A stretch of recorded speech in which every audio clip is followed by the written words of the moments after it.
Hello there! Enchantments in Amtgard can be the funnest part of the game, but it can also be the most confusing. Let me demystify them for you. I am Squire Callahan Ridgeborn, almost a battle master, always a wizard, and today we're going to be talking about all the different enchantments in Amtgard. So first thing, we're going to define what are enchantments. An enchantment is an ongoing magical effect. It could be armor, it could be a bonus ability that you get added to your abilities, it could be gear improvements. All kinds of things can come from enchantment. Enchantments are always signified by spell strips. A spell strip is a piece of fabric that is usually attached to either the wrist or the class sash that you're wearing, and they come in three colors. They have red, white, and yellow. Red is for offensive enchantments, white is for defensive enchantments, and yellow is for miscellaneous enchantments. Now, enchantments are either magical or extraordinary, also referred to as EX enchantments.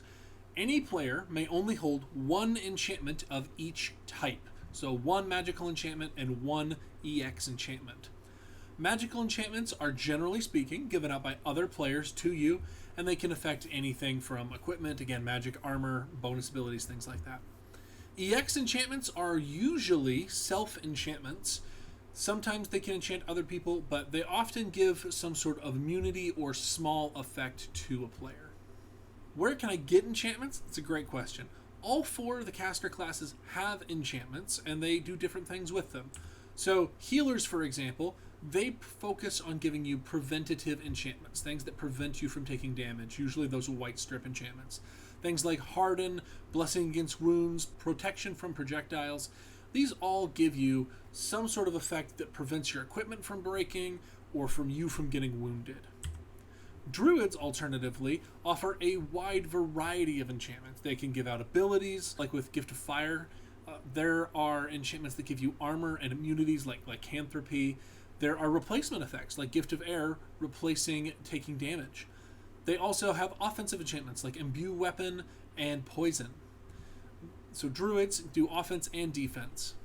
Wizards give you powerful offensive abilities or powerful defensive abilities, and usually they have some kind of drawback to them, okay? So Contagion is a great example of this.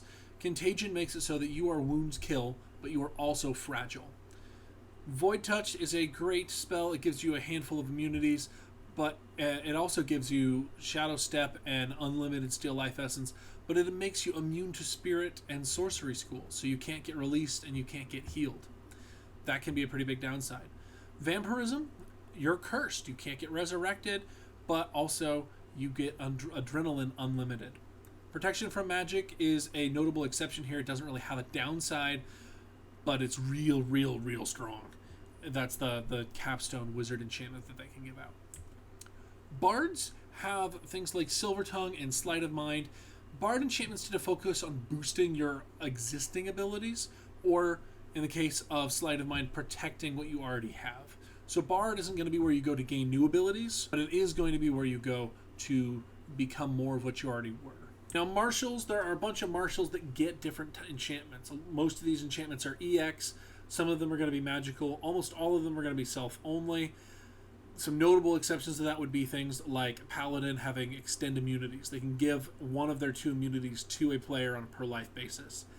Things like that are EX enchantments. They don't take up the magical slot. So you can take a martial enchantment and a caster enchantment. But be sure to know which enchantments you're getting so that you don't have the wrong overlap. When using enchantments, there are a couple of things you want to be aware of. First, you have to declare your enchantments. When you come up to a new combat area, you have to declare your enchantments. When you engage with players, you have to declare your enchantments. Whenever those enchantments are activated, you have to declare them again. And I always find that it's helpful to just sort of declare them as a blanket statement every 15 to 30 seconds, somewhere in that window. So if I'm playing with Gift of Air, as soon as I get enchanted, I'm yelling at the top of my lungs, Gift of Air. And then as I march up to an area, I'm saying Gift of Air again. Every time I'm hit with something, I'm yelling Taken, Gift of Air. And so it is your job to declare your enchantments. It is not the enemy player's job to know what you're doing. You have to tell them about it. It is a good thing to practice with enchantments. If you are planning on going to a kingdom level event and you have a particular enchantment that you're hoping to receive, it's a good idea to practice with it. Now, maybe your park has a candy druid that's willing to hand things out, or a healer that's got the spell you're looking for, but maybe that spell just isn't available at the local level. Well, you can try to coordinate with some people at your local park and be like, hey, I would like this enchantment. I want to practice with it for kingdom level. Can you give me that enchantment? And maybe they can give it to you. If no one is able to give it to you, if no one's willing to play that class, talk to your local champion. Sometimes in certain games, they might be willing to let you have an enchantment to practice with. You're still going to be vulnerable to things like Dispel, but you can get some practice in with that enchantment. Frequently asked questions. So what removes enchantments? That's a great question. So Dispel magic, Naturalize magic, being resurrected, and Sever spirit, or respawning at your base all remove enchantments. So let's go through them in order. So Dispel magic is a spell that healers and wizards and people like that get. Also Scout, very notably, gets Dispel magic. And it's by my power, I dispel that magic 3 times. And when someone targets you and says, by my power, dispel the magic, by my power, dispel that magic, by my power, dispel that magic, you no longer have any enchantments on you. It removes all enchantments, unless you have Sleight of Mind, in which case only Sleight of Mind is removed, and then all the rest of the enchantments remain, and then if you get dispelled again, then they're all gone. Naturalize magic is a druid spell. They get a number of spell strips that they tie to their sash, and they can dispel you by looking at you and saying, player name, thou art dispelled, 1 time, and removing a strip from their sash. They have yellow strips on their sashes. Keep an eye out for those, and if you see that coming while you have a good enchantment, maybe move to a different area because they're coming to get you. Being resurrected also removes an enchantment. Now, this is something that a lot of newer players miss. Being resurrected does a bunch of great things. It removes all your wounds, it restores you back to life, you can go and play more. But there are a number of things that it doesn't do. Number 1, it does not give you armor back. If your armor was destroyed, it is still destroyed. Number 2, it does not give you per life abilities back, because it is considered the same life. It's a continuation of the same life. So you don't get those shoves back, you don't get those awes back. They're still used up. And then it also removes any enchantments that are not persistent. So if you have an enchantment on you and you are normal resurrected without a persistent enchantment, that enchantment is gone. Sever Spirit also removes enchantments. So Sever Spirit is a really cool spell that healers get. It makes you cursed and removes enchantments. Now, something that is a common misconception that I want to disavow everyone of, monks are not immune to any of these effects. So for Sever Spirit specifically, the monk would not be cursed, but they would be dispelled. For Dispel magic and Naturalize magic, you can target monks and anyone with protection from magic with those, and they will still affect, because they are targeting the enchantment, not the player.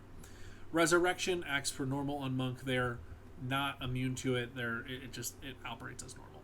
Why am I not receiving enchantments? Well, there's a bunch of reasons why you might not get enchantments. Some of the possible reasons are people around don't know you. Enchantments are powerful pieces of magic, and they are expensive on spell lists. Almost all of them are per refresh, and so if you show up and you ask for an enchantment, that's an opportunity cost. You're asking someone to trust you to be relevant on the battlefield with that enchantment. And so if you're an unknown on a field, it can be difficult to get enchantments. Don't worry, this is something that you can fix over time by persistent play and being effective on the field. You can earn those enchantments. All right. Now, another thing that you might not be getting enchanted for is people don't know that you want that enchantment. All right. So this is sort of a silly thing. When I try to use enchantments as a wizard, it can be very difficult to use them if you don't have someone planning to take that enchantment. So a lot of times I just don't take wizard enchantments. Well, doing all these Paragon interviews and talking to so many people, I've learned that a ton of people really like Void Touch. And if I'm running my Generalist build, I have room for a persistent Void Touch. I can give that out. So if you are on a team and you see people doing things like playing Wizard and you want Void Touch, or playing Druid and you want Gift of Air, go up and ask them and say, like, hey, before the game starts, is there room on your list to give me this thing? And a lot of times they will make room on their list to give you that thing because they know that you want it. And then finally, the reason you might not be getting enchanted, you might have a bad reputation. You might be not a great player and they don't want to waste magic on you. That is rough. You might have a bad reputation among enchanters for getting dispelled all the time. If you are showing up to the same enchanter over and over and over again, be like, hey, I got dispelled again, give me something new, give me something new, give me something new. They don't want to spend all their candy in one place. They don't want to give you every enchantment they have. Their job is not to make you constantly good. Their job is to give you a little bit of something to get you going. So be aware of that. If you are having trouble keeping your enchantments, you might need to work on your playstyle before you start asking for more and more enchantments. This has been the Enchantment Basics video. Thank you for watching. Tune in next week to hear about defense against magic. Thank you for watching, and I will see you in the next video.